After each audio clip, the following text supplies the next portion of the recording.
आज हम लेके आए हैं कोर्स एडिक्स की तरफ से ऑर्गेनिक केमिस्ट्री में अल्काइल हैलाइड में एक तो न्यूक्लियोफिलिक सब्स्टिट्यूशन रिएक्शन होता है जब आपके पास रिएजेंट न्यूक्लियोफाइल होता है, लेकिन अल्काइल हैलाइड में ये याद रखिए अल्काइल हैलाइड में एलिमिनेशन रिएक्शन भी होता है जब आपके पास बेस हो। और ये याद रखिए एलिमिनेशन रिएक्शन जो है उसमें अल्फा कार्बन से हेलोजन और बीटा कार्बन से हाइड्रोजन वो रिएजेंट के थ्रू रिमूव हो जाता है और हमारे पास as a result single bond से डबल बॉन्ड बन जाता है। यानी मतलब इसका ये है कि स्मॉलर एटम या group of atoms are remove from substrate. यहां फिर अल्काइल हैलाइड की हम केमिकल रिएक्शन पढ़ते हैं, केमिकल प्रॉपर्टी पढ़ते हैं, इसलिए अल्काइल हैलाइड हमारे पास सबस्ट्रेट है। दूसरा, इसमें saturated organic compound, saturated organic compound जो है वो अनसैचुरेटेड ऑर्गेनिक कंपाउंड में कन्वर्ट होता है। यहां डबल बॉन्ड आ जाता है और हमारे पास जो सैचुरेटेड ऑर्गेनिक कंपाउंड है उससे अनसैचुरेटेड ऑर्गेनिक कंपाउंड बन जाता है। ये प्रोसेस रिवर्स प्रोसेस होता है ऑफ एडिशन रिएक्शन। अगर हम इसको इस इथीन में ऐड कर दें तो फिर इससे वापस ये अल्काइल हैलाइड बन जाता है। ये इसमें ऐड कर दें तो किस तरह ऐड करते हैं? Electrophilic addition reaction. अल्कीन में इलेक्ट्रोफिलिक एडिशन रिएक्शन होता है, उसके थ्रू अगर हम इसको इसमें ऐड कर दें तो वापस ये बन जाता है। तो रिवर्स प्रोसेस है ऑफ एडिशन रिएक्शन। दूसरा, ये याद रखिए ये एंडोथर्मिक प्रोसेस है। क्यों? क्योंकि हमारे पास जो सैचुरेटेड ऑर्गेनिक कंपाउंड है ये स्टेबल है। स्टेबल क्यों है? क्योंकि यहां सिग्मा बॉन्ड ज्यादा 1 2 3 4 5 6 7 सिग्मा बॉन्ड है। यहां पर सिग्मा बॉन्ड 1 2 3 4 5 और ये 6 है, एक इसमें पाई बॉन्ड है। तो ये स्टेबल है और ये अनस्टेबल है। और जब स्टेबल चीज को आप अनस्टेबल में कन्वर्ट करना चाहो तो आप एनर्जी दोगे, बाहर से सराउंडिंग से एनर्जी सिस्टम को मिल जाती है। तो ये एंडोथर्मिक प्रोसेस होता है अबव 25 डिग्री सी। ये टेम्परेचर, ये प्रोसेस स्पॉन्टेनियस होता है at high temperature. High temperature पे स्पॉन्टेनियस होता है। ये याद रखिए, जबकि SN reaction nucleophilic substitution reaction वो एक्सोथर्मिक प्रोसेस था, वो लो टेम्परेचर पे 25 डिग्री सी से रूम टेम्परेचर से कम टेम्परेचर पे वो वाक़ होता है। अब हमारे पास जो एलिमिनेशन रिएक्शन होते हैं उसके बहुत सारे किस्में हैं। हमारे पास अल्फा बीटा एलिमिनेशन रिएक्शन, यानी जिस कार्बन के साथ हेलोजन बॉन्डेड है उससे हेलोजन को रिमूव करना रिएजेंट के थ्रू, और अल्फा कार्बन के जो एडजेसेंट कार्बन है उसको बीटा कार्बन कहते हैं और बीटा कार्बन से हाइड्रोजन को रिमूव करना। तो मतलब इसका ये हो गया कि डीहाइड्रोहेलोजिनेशन हो गया अल्काइल हैलाइड का और एज ए रिजल्ट आपको मिल जाती है अल्कीन। तो इसको हम कहते हैं अल्फा बीटा एलिमिनेशन रिएक्शन। और एक होता है अल्फा गेमा एलिमिनेशन रिएक्शन कि आपके पास ये अल्फा कार्बन है, ये आपके पास ये कार्बन जो एडजेसेंट है ये बीटा कार्बन है और ये वाला कार्बन गेमा कार्बन है।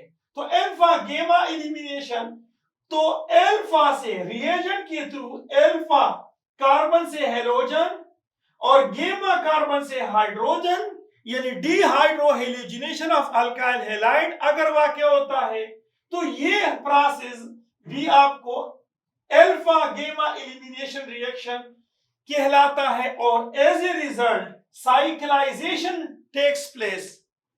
अल्फा गेमा एलिमिनेशन रिएक्शन में साइक्लाइजेशन होती है तो हमारे पास साइक्लोप्रोपेन बन जाता है और एक रिंग एक डबल बॉन्ड के बराबर होता है। हमने पहले आपको बताया था एक रिंग एक डबल बॉन्ड के बराबर होता है, एक ट्रिपल बॉन्ड दो डबल बॉन्ड के बराबर होता है प्रॉपर्टीज में।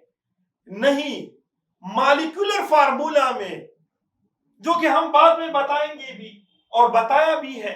तो हमारे पास ये अल्फा, ये बीटा और ये गेमा, तो अल्फा से हेलोजन और गेमा से हाइड्रोजन, तो dehydrohalogenation takes place by reagent, so such type of elimination reaction is called alpha gamma elimination reaction और cyclization वाक्य होते। हमारे पास elimination reaction दो तरह के होते हैं।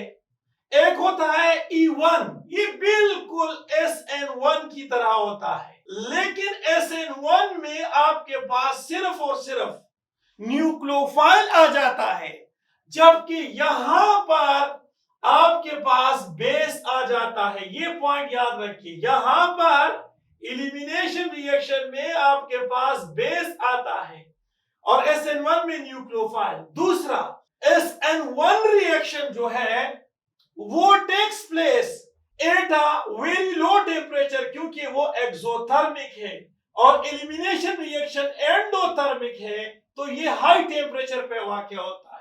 SN1 की तरह ये भी टर्शियरी अल्काइल हैलाइड में, सबसे पहले टर्शियरी अल्काइल हैलाइड में इजीली टेक्स प्लेस, फिर सेकेंडरी में।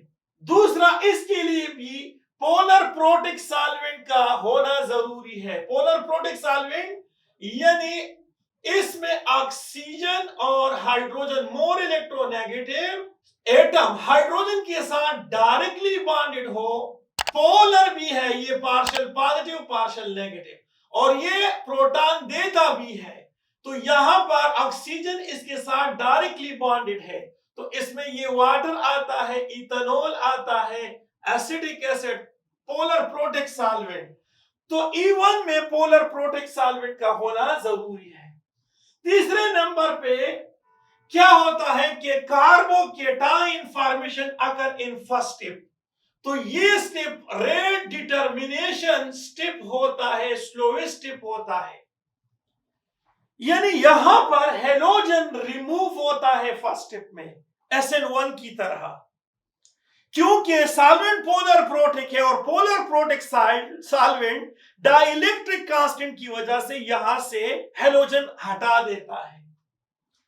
सेकेंड स्टेप में आपके पास in second step weak base remove proton from beta carbon atom, beta carbon atom से प्रोटॉन को यानी हाइड्रोजन प्लस को रिमूव करता है सेकेंड स्टेप में, और फिर आपके पास अल्कीन बन जाते हैं।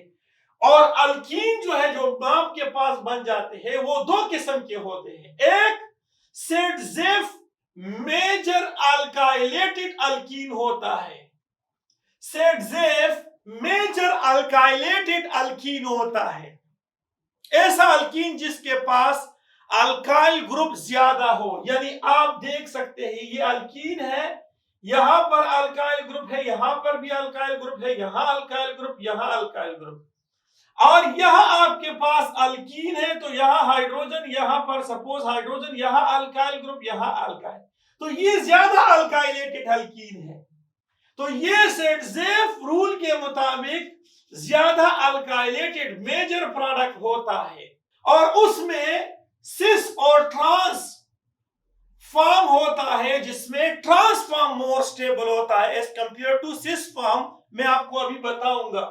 Half main minor alkylated alkene is form, ये भी वाकया होता है और ये भी वाकया होता है। अब आपको बताएंगे कि किस तरह से। अब for tertiary carbocation rearrangement also takes place. Tertiary carbocation के लिए कार्बन जो है वो टर्शियरी कार्बोकेटाइन बन जाए तो उसमें रीअरेंजमेंट हो जाती है। ये भी एक पॉइंट है कि उसमें रीअरेंजमेंट होती है। और ये याद रखिए, F a bulky group, bulky base present, then major product will be less alkylated alkene। और अगर आपके पास नॉन बल्की बेस हो is present, then major product will be maximum alkylated alkene. ये वाइस वर्सा उसको कहते हैं। इसमें रिक्वायर्ड है गुड लीविंग ग्रुप, इसमें रेट ऑफ रिएक्शन वो डायरेक्टली प्रोपोर्शनल है टर्शरी अल्काइल हैलाइड का, और ये फर्स्ट ऑर्डर काइनेटिक्स कहलाता है। वही सारा प्रोसेस है जो कि हमारे पास SN1 में था।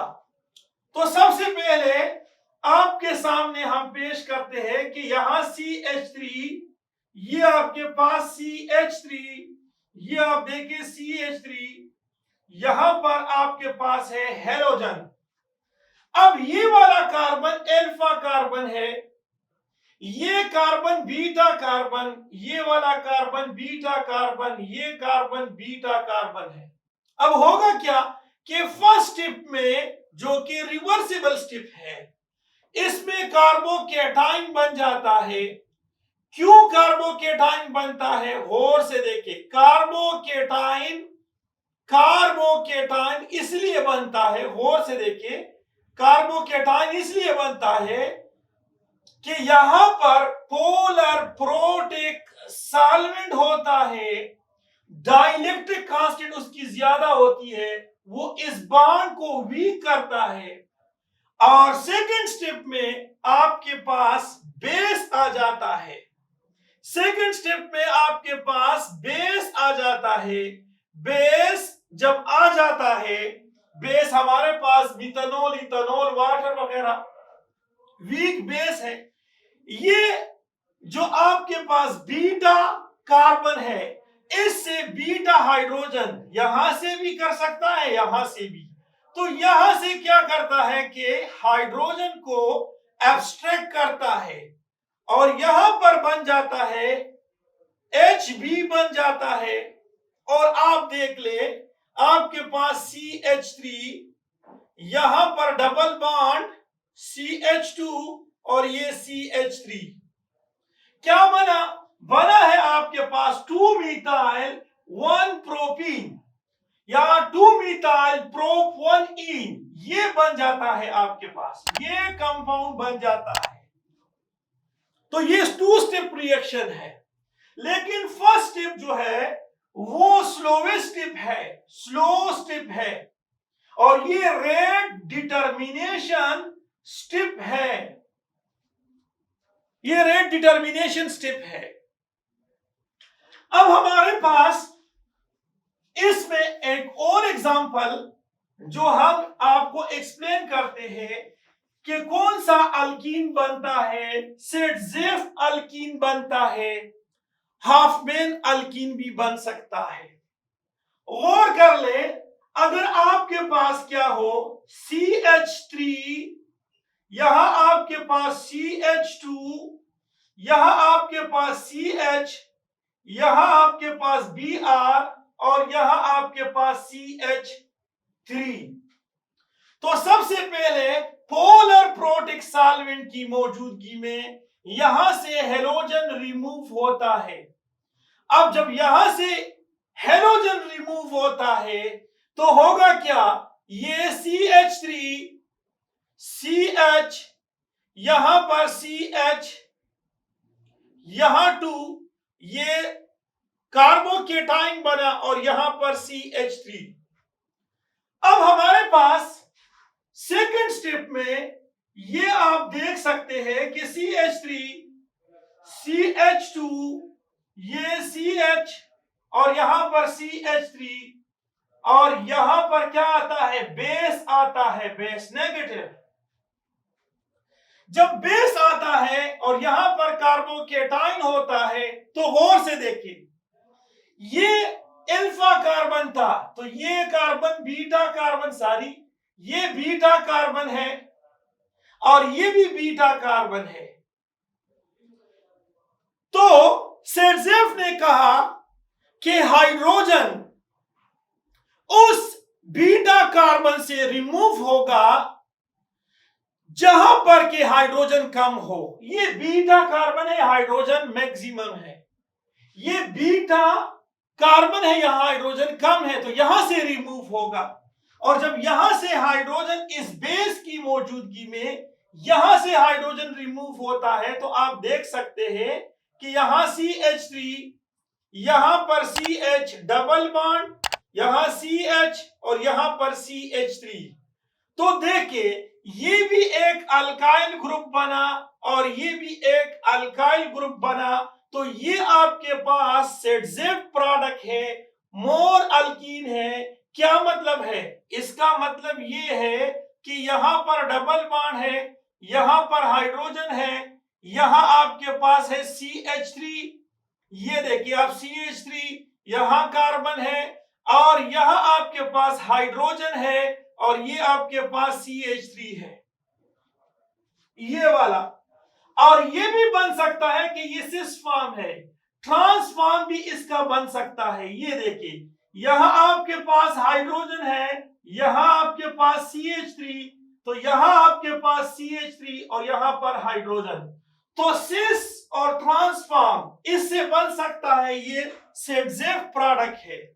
लेकिन अगर हम Hofmann minor alkylated alkene is formed, तो वो किस तरह से हो सकता है उसको आप देख ले, उसको भी हम एक्सप्लेन कर सकते हैं। देखिए हमारे पास हाफमैन ने क्या कहा, हाफमैन ने कहा कि हाइड्रोजन जो है उस बीटा कार्बन से रिमूव होगा जहां पर के हाइड्रोजन ज्यादा हो। तो अगर ज्यादा है तो यहां पर CH3, यहां आपके पास CH2, यहां आपके पास CH, ये देखिए ये CH2। अब होगा क्या कि यहां आपके पास है कोई सिस ट्रांस नहीं बनेगा, यहां आपके पास क्या है ये देख ले, यहां पर हाइड्रोजन है, यहां आपके पास C2H5 है, ये देख ले, ये अल्काइल ग्रुप है, ये नहीं, ये वाला 2 कार्बन और 5 हाइड्रोजन और डबल बॉन्ड है। और आप देख सकते हैं यहां पर 2 हाइड्रोजन है, एक ही कार्बन के साथ 2 हाइड्रोजन, तो यहां से ट्रांस नहीं बन सकता है। तो हमारे पास यहां पर क्या हो गया कि बेस ने यहां से हाइड्रोजन रिमूव किया, तो ये हमारे पास माइनर कंट्रीब्यूटर है। अब इसमें ये याद रखिए, अगर आपके पास बल्कि बेस हो, अगर आपके पास बल्कि बेस हो, ये बेस बल्कि है, ये याद रखिए, अगर ये बेस बल्कि हो यानी CH3, यहां पर ऑक्सीजन, CH3, यहां CH3, देखिए ये बल्कि बेस है। अगर आपके पास बल्कि ग्रुप हो, if bulky base is present, then major product will be less alkylated, यानी ये बिल्कुल हाफ मेन को, जो कि हाफ मेन जो है वो मेजर प्रोडक्ट होगा, हाफ मेन फिर मेजर प्रोडक्ट होगा, यानी आपके पास ये इस तरह से बनेगा कि CH3, CH2, CH, यहां पर ये बनेगा, ये हाफ मेन प्रोडक्ट बनेगा, ये आप देख सकते हैं। लेकिन अगर आपके पास ये बल्कि ग्रुप नॉन बल्कि हो, ये नॉन बल्कि हो, अगर ये नॉन बल्कि हो, नॉन बल्कि देख ले, नॉन बल्कि हो तो फिर क्या होगा, फिर आपके पास मेजर प्रोडक्ट जो है वो ZZ प्रोडक्ट होगा। ZZ ने क्या कहा था कि वो अल्कीन बनेगा जो ज्यादा अल्काइलेटेड हो। तो देखिए ये आपके पास यहां पर अल्काइल ग्रुप देखिए बहुत ज्यादा है, माइन हाफमैन में अल्काइलेशन जो है वो कम होता है 1, यहां अल्काइलेशन 2 होता है, ज्यादा होता है। तो ये आपको हमने क्या करना बताना था। दूसरा ये याद रखिए कि इसमें जो अल्काइल हैलाइड में तो गुड लिविंग ग्रुप होनी चाहिए, क्योंकि सबसे पहले यहां से Br जो है वो फर्स्ट स्टेप में रिमूव होता है in the presence of polar protein solvent की मौजूदगी में। अब हमारे पास एक और केस है जिसको हमने एक्सप्लेन करना है। हमारे पास केस ये है कि अगर आपके पास CH3 हो, ये आपके पास CH3 हो, यहां आपके पास CH2 हो और ये आपके पास Br है, तो देखिए फर्स्ट स्टेप में पोलर प्रोटिक सॉल्वेंट का रिवर्सिबल प्रोसेस क्या होगा, हेलोजन रिमूव होगा। अब जब हेलोजन रिमूव होगा तो अब देख ले CH3 CH, यहां पर CH3 और यहां आपके पास ये देखिए प्राइमरी कार्बोकेटाइन बनेगा और हेलोजन रिमूव होगा। अब इसमें मैंने कह दिया कि इसमें रीअरेंजमेंट होती है। देखिए मैंने यहां पर आपको एक्सप्लेन किया, बता दिया कि इसमें रीअरेंजमेंट होती है किस तरह से। देखिए for tertiary carbocation rearrangement also takes place. Alkyl halide में रीअरेंजमेंट टर्शियरी कार्बोकेटाइन हासिल करने के लिए रीअरेंजमेंट टेक्स प्लेस। तो अब होगा क्या, यहां से एक हाइड्रोजन इसकी तरफ आएगा। अब जब एक हाइड्रोजन इसकी तरफ आएगा तो देखिए ये आपके पास CH3, यहां पर ये CH3 और ये CH3 बन जाता है और ये टर्शियरी कार्बोकेटाइन बन जाता है। और ये कार्बन बीटा कार्बन, ये कार्बन बीटा कार्बन, ये कार्बन बीटा कार्बन कहलाएगा। और क्या होगा कि यहां पर आपके पास होगा क्या, यहां पर आपके पास बेस आता है, बेस नेगेटिव, वो किसी भी बीटा कार्बन से बीटा हाइड्रोजन को रिमूव कर सकता है। तो ये सेकंड स्टेप होता है। CH3, यहां आपके पास क्या होगा, डबल बॉन्ड होगा। ये देखिए आपके पास CH3, यहां डबल बॉन्ड और यहां से इन्होंने एक हाइड्रोजन को रिमूव किया और यहां पर HB बन गया।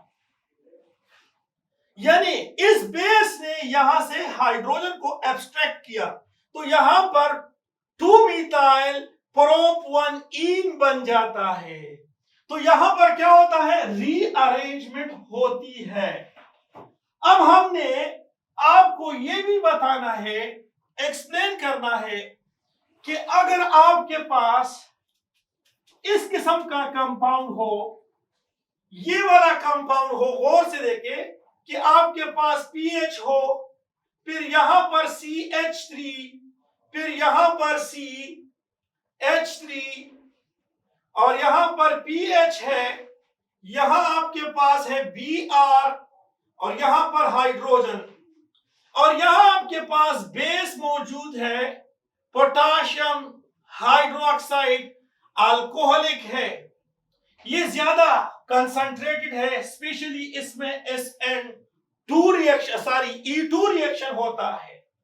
तो जब ये दोनों सेम साइड पे होता है तो इससे ट्रांस अल्कीन बन जाता है, यानी इस फॉर्म में आ जाता है। CH3 पीएच यहां पर, यहां डबल बॉन्ड और फिर यहां पर पीएच यानी फिनाइल ग्रुप, ये देखिए फिनाइल ग्रुप, गौर से देखिए फिनाइल ग्रुप, यहां आपके पास हाइड्रोजन और यहां पर आपके पास क्या CH3, यानी हाइड्रोजन यहां से रिमूव होता है तो ये फॉर्म आ जाता है। लेकिन अगर ये ट्रांस हो तो फिर सिस आ जाता है, यानी अगर ये ट्रांस हो तो फिर सिस आता है। सपोज ये इस फॉर्म में हो, गौर से देखिए, अगर ये वाला यहां पर हो पीएच फिनाइल ग्रुप, यहां हाइड्रोजन यानी ट्रांस फॉर्म में है, तो फिर इससे आपके पास आ जाता है, गौर से देखिए, यहां पर आ जाता है पीएच, यहां डबल बॉन्ड, फिर आ जाता है पीएच और यहां पर आपके पास डबल बॉन्ड आ जाता है। So this is the total story about the E1 unimolecular elimination reaction और इंशाल्लाह नेक्स्ट हमने पढ़ना है E2 रिएक्शन। तो तब तक के लिए इजाजत, अल्लाह हाफिज।